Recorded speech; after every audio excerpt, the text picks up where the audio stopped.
Your previous career experience also includes working at the Noguchi Museum. Do you have a favorite Noguchi sculpture? Wow.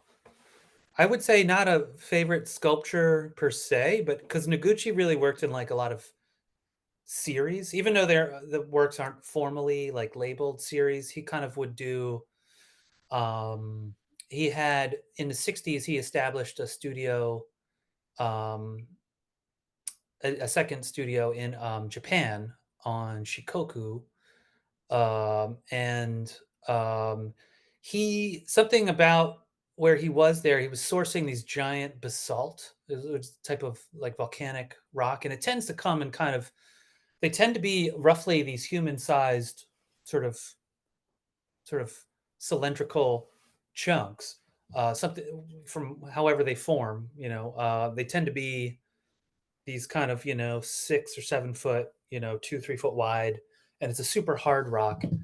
And he did this an extended series of works, like especially towards the end, especially in the 70s and 80s.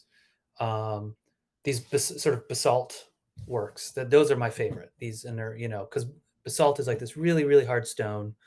He left a lot of the surfaces like untreated, and then a lot of it just and then just various mark makings and stuff.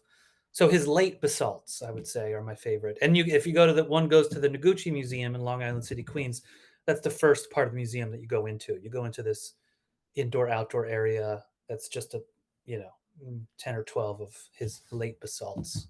Those are my favorite. That's fascinating. But I should also mention, I mean, Noguchi, I could talk forever about Noguchi.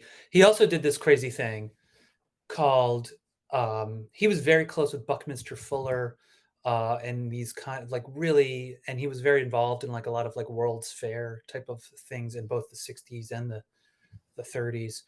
And he was like always thinking about the future and that kind of stuff. And he did one of his earlier design projects, I think from the late 40s, possibly the 30s. Anyway, he did this thing. It was one of the first baby monitors, right?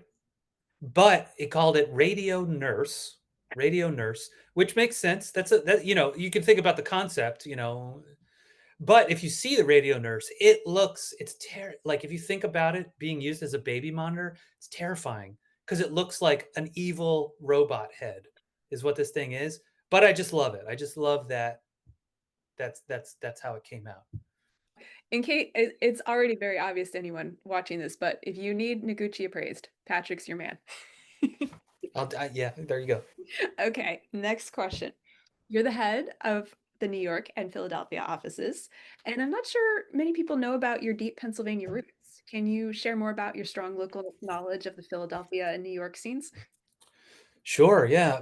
Pennsylvania is where I'm from. I still have many friends and family there, from the sort of suburbs around Philadelphia, Chester County, Delaware County, Montgomery, Bucks counties.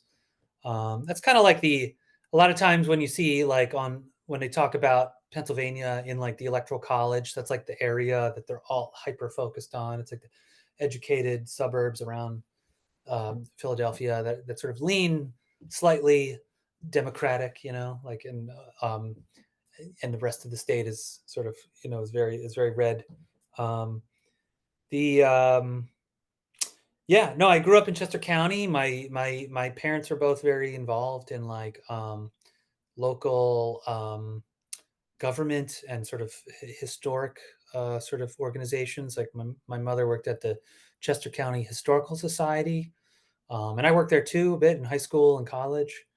And my dad worked in municipal government in Chester County. And yeah, just growing up, there's a really deep connection with the Wyeth family, Andrew and C, Jamie Wyeth, um, and before them, like Howard Pyle and different sort of um, other sort of local artists. There's some other Westchester artists. Horace Pippin is a huge one. Horace Pippin is a huge Westchester artist. Um, and who else? Yeah, Wharton Esherick is close by. He had a studio and museum. I think it's either Montgomery or Delaware County. I can't remember, but it's right there. George Nakashima has a studio sort of on the Delaware River, Bucks County, and New Hope. And yeah, no, it's just an area I always felt really connected with. There's a strong connection to like you know, Philadelphia history and colonial and revolutionary history and stuff. And Gettysburg is not that far away. That's a couple hours drive. And yeah, so that's one of those things. Yeah, I'm looking to develop that region. For our business, and just kind of offer sort of what you're already doing, and in the Virginia and Maryland, and kind of expand the footprint into there. And Yeah, just a good region for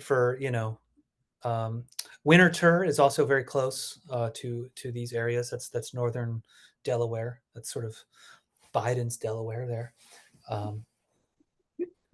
Um, yeah, A lot of really great art and design and history and culture in that area. I'm really excited about our expansion. very much. Yeah. Patrick's email's on the website, everybody. You can reach out.